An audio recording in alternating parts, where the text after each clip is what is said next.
everyone. So I tried to fix the lighting a little bit where it didn't just like make everything too bright. Let me know how I did. I'm not wearing makeup, which is kind of weird for this channel. But I didn't really feel like doing a tutorial today. I like exfoliated my entire face and everything. I was just like, I just want to leave it bare for once. So it's bare. If you can hear anything, I'm playing a podcast.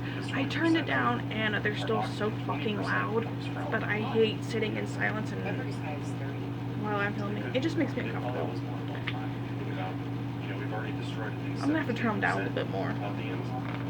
The actual forts itself, because we're cutting trees down, deforestation and all that is playing a major part in the destruction of the grid, which is solely on us as humans.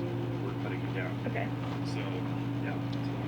So I have a candle What's going on right now is that there's burning. actually a record. In case you're wondering what that is, I want to like do a little bit like switch around to what was originally going to be my background when we first moved into this house. But then everything got situated. I was not the one that put my desk and stuff here. I just went with it, so. But yeah, that didn't do anything. But I have an entire background that I was going to use. But I figured you'd rather see candles burning than you would a bunch of nasty clothes just thrown in a closet, so. But today is going to be part 2 for my eyeshadow collection. I'm also going to be doing in a separate video my lipstick collection part 1. Lipsticks that I just keep up here. This is going to be the eyeshadow palettes that set up here with me on my desk or vanity that I use more often. And then I'm going to move over because I have an entire little table over here with more palettes, and I'm probably going to do like a part 3 and part 4. I don't know if I'm going to film them tonight though, but I will be doing part 2 today. So let's get into the eyeshadows first. They're still so fucking loud. But let's get started. So I have the Subculture palette by ABH or Anastasia Beverly Hills. There was a lot of hate surrounding this palette, and for good reason, because it's not the best. It's okay. I'm able to work with it. I'm able to get stuff blended out to a certain point that it doesn't bother me, but I can see why it did piss people off. Let me see. I know, yeah, All-Star specifically would not blend for nothing. It made like a weird little color go on in the crease. A lot of the dark shades just kind of blended together, like this one and that one. And it would get like really muddy on some people, and on me it kind of did, but I was able to like kind of keep it from doing that, so it wasn't too bad.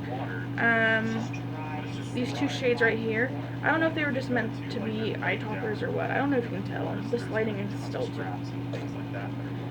It's Electric and Cube. Cube is like a white, pink iridescent, and Electric is like a green, gold, white iridescent shade.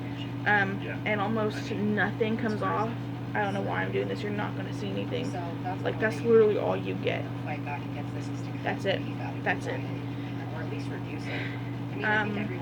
Even Adorn, which is that gold, bronzy gold, isn't even really that metallic.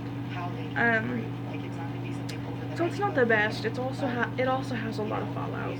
If you're someone that doesn't mind working with eyeshadows for a minute, you might like this, but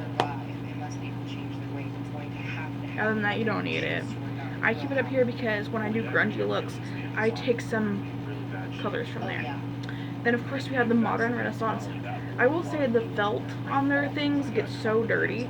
I've had this for a couple years now, and but nothing compares to buying a brand new Anastasia palette, because it just looks so beautiful, impeccable, and then it gets dirty. But this is Modern Renaissance, everybody's favorite. It was not my favorite. Like, I liked it. It's really good, don't get me wrong. I just feel like it's really basic, if we're being honest. But when it came out, this is what people were wearing. So just like when everybody started wearing like the neutrals and stuff, and oh my gosh, warm brown looks are just so beautiful. They're not. They're fucking ugly. I'm just gonna say that. I don't like them. But you know, every company was coming out with browns. This came out when everybody was wearing like the mauve burgundy color, so it definitely had a good minute.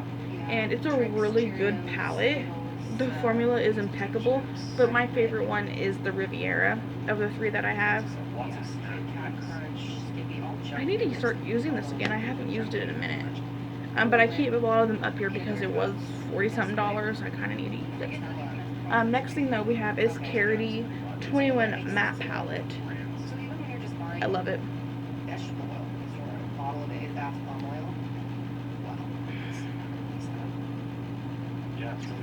My heart. I will say though, because it has the colors on the back, a lot of the colors don't match what's actually in the pan. Because on the back they look more jewel toned. They look more jewel toned, and the palette they just look more bright and pastel. And I will say a lot of colors do come off as pastel instead of as bright as they are, but you can build them up and they do work. I know Nicole Color, I think she tried it and she didn't really like it because it was just too pastel. In my opinion, I don't think she probably built it up enough. Don't come for me, don't hate me. I love Nicole, I'm just saying. It was kind of a shocker because me and her usually have the same interests, or like the same like love for stuff, so. But I do highly recommend this if you love color. Down here it's like a bright canary yellow, in case you're wondering. The lighting is just terrible. And then you have like a bone shade and then a pure white. And then right here is like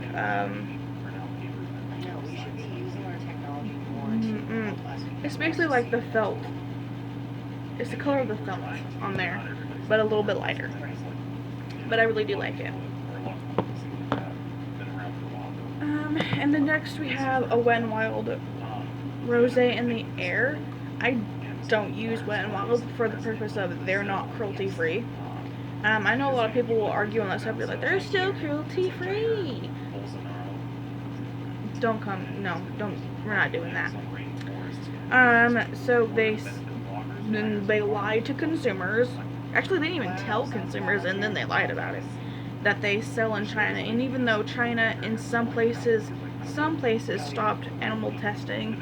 I don't know if all of them did. I heard that only some parts of China did. But the fact is that they have a market in China, and China has that negative connotation with animal testing because those were the laws. I'm saying it like that because I know some places are cruelty free now, but not all of them, I think. I'm still kind of confused on that. But it's just like, for me, the negative connotation that China has with animal testing, that I just don't trust it, honestly. I don't trust brands that test over there. And then to add on to it, they didn't even tell consumers that they were selling over there. They just were like, no, we don't. And then find out that they do. Which sucks because Wet n Wild was one of my favorite drugstore brands. And this was a really good palette. Like, it was a really good dupe for the Modern Renaissance palette, honestly.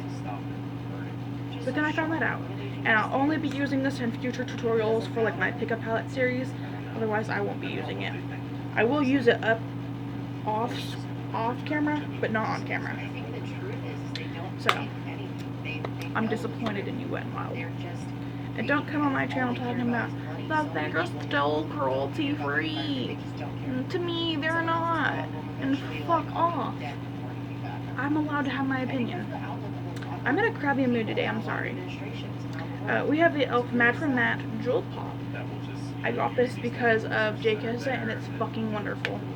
I have their Matte from Matte palette. Don't know what I did with it, honestly. But it was really good. Jewel tones. I live. You have, this one doesn't really have much pigment to it, but I still try to use it. This is good for the crease. You got your orangey red, your brown, your mauve burgundy wine color. Yeah, like a kind of a darker burny purple. Then you have this nice jewel tone blue, a nice jewel tone green, and yeah, that's a black. and this black is pigmented, but not too pigmented. And I love literally every single one of these colors. I don't know why I stopped using it so much. I'll be honest, I don't remember, but this is really good. I think it was only like $10, so if you want something that's like jewel toned, like a wearable color, I mean any color is wearable to me, like I'll wear neons, but if you're someone that you want to wear color, but like you're not in a place where you can wear bright colors, this is good for you. And then the next thing,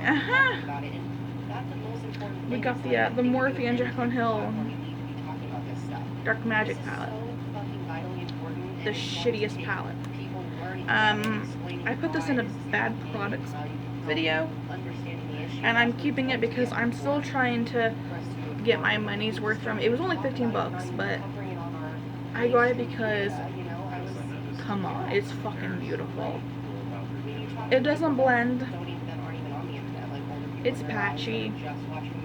It's powdery. It's disgusting. And it's very hard to work with. I do not recommend it. I have her purple one too. It's not sitting up here. Can't think of what the name of it. I think it's called Bling Boss. It's better. Still not good though. Not like the best. So I don't recommend this one, but I have it sitting up here because I'm trying to do more looks with it, trying to see if I can make it work somehow. Because I really like these colors. It's just like the palette was so disappointing. And I don't need Jaclyn Hill fans coming on here talking shit. Y'all are some of the most annoying people in the world, I fucking swear. Two single shadows that I forgot about. This is also Wet n Wild. I use this one. I use it on camera, but I don't speak about it because I just use it to set my eyes. It's a Color Icon single shadow. It's in Brulee or Creme Brulee. It's literally just a skin tone shade. Like it literally blends in with my skin, and I use it for when I set my eyes. That's literally all I use it for. Then we have ColourPop Super Shock Ultra Glitter. I didn't know it was an Ultra Glitter. I should have, but I didn't know. But it's an IRL. I don't know if I made that. It looks like a more greeny gold version of Tea Garden. Like it's a very greeny gold. I love this. I didn't know it was Ultra Glitter because it looks more like an eyeshadow topper, honestly. I don't really see glitter in it, so I didn't know.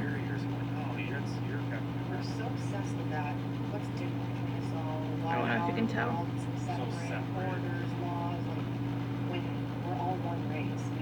You can see the glitter in it. I guess I'm just stupid.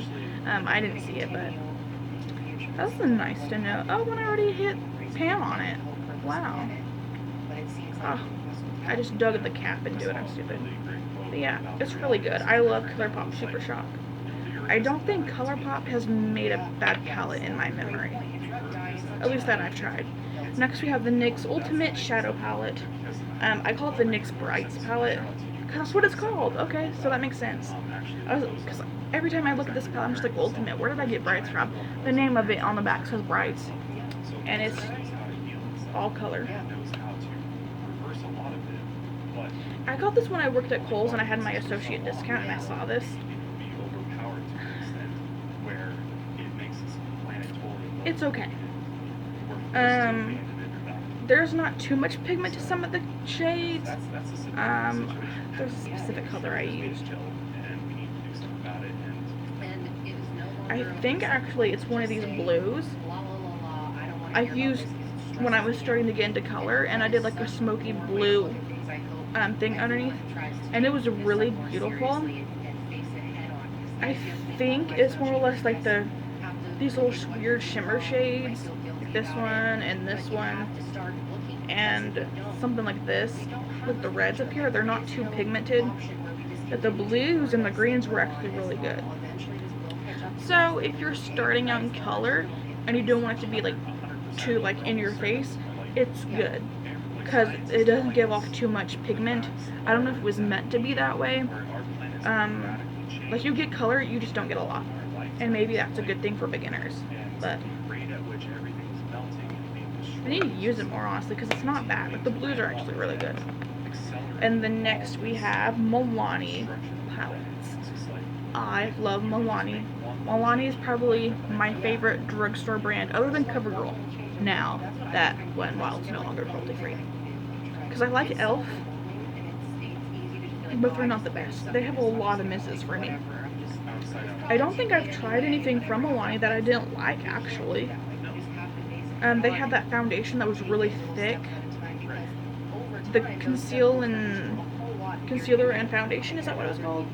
And it was really thick and I didn't like it at first, but I kind of do. It's kind of okay.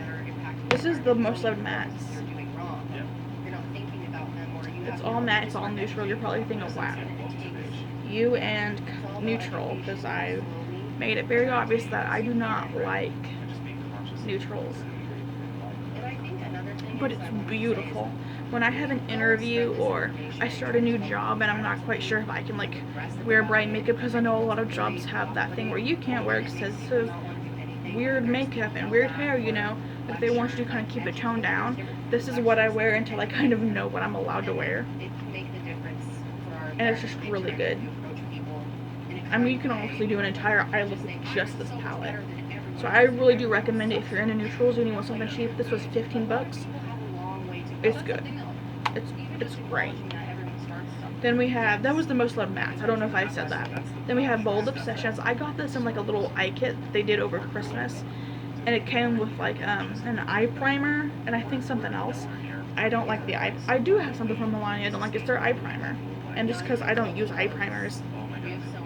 Like I said, Bold Obsessions. This has more cool tones, but the cool tones are like really shimmery. There's only 3 mattes.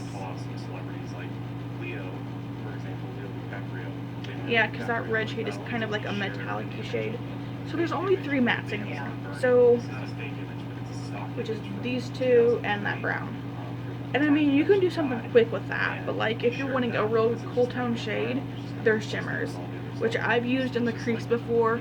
I don't know why people are like really afraid of having shimmer in the crease. It blends out for me just fine. And I've used those in the crease before, those cool tones, and they work for me. But I know a lot of people are kind of turned off by that, so just keep that in mind. The next thing is Pure Passions, and I also got that in a little kit. And these are like your ready warm tones. And this here and this here are your mattes. So these 2 like rose, and then these are your shimmers. And I honestly like it. Like, it's really good for your really warm tone looks. I recommend it, honestly. I actually have an interview tomorrow, so I actually need to keep these out. And we're down to our last 2. Is the Tarteist Pro palette. This is the only palette I've used by Tarte. I've just never been too intrigued by them, honestly. But I've always wanted to try their formula, and they have a really good formula in my opinion. I really do like it. And their palette actually smells really good. It smells like vanilla. I love the smell of vanilla. But that's what it looks like. And I just think it's like so like pretty. It's heavy duty. It just looks really nice. I think it's like $40-something. I think you can see more or less the ones I've used the most. All of these like really cool tone shades. It is really good. I just don't wear cool tones much. But it is a good palette. Would I recommend it? If you're trying something from Tarte and you're interested in it, I guess get it. But there's obviously cheaper out there. And then the Zulu by Juvia's was my first ever palette from them. And first of all, it's beautiful. And one whole other aspect we wanted to talk about with this is there's kind of a whole conspiracy. This palette is perfect. Well, which we're not really sure. It's hard to like. I love this palette. No proof, but there is a conspiracy going around. I love it. The way that this I recommend this 100% if you love color. It's beautiful. That's what some people are saying. Like this green, the shimmer green. Yes, because this tribe Like, come on. Or this blue. Like, their shimmers are just out of this world. Like, all of it's out of the world, but like, come on. Their shimmers. Like, come on. Sorry, I have to wipe off. I hate the feeling of having makeup on my fingers. It's so worth it. And it was not expensive at all. And they always have sales going. So that is it for the palettes part 2 that I have sitting up here on my desk. Part 3 and part 4 will be stuff that I don't use as much, but I'm going to go and show you them anyway. Thank you guys so much for watching. I will see you guys in the next video. I just love them so much.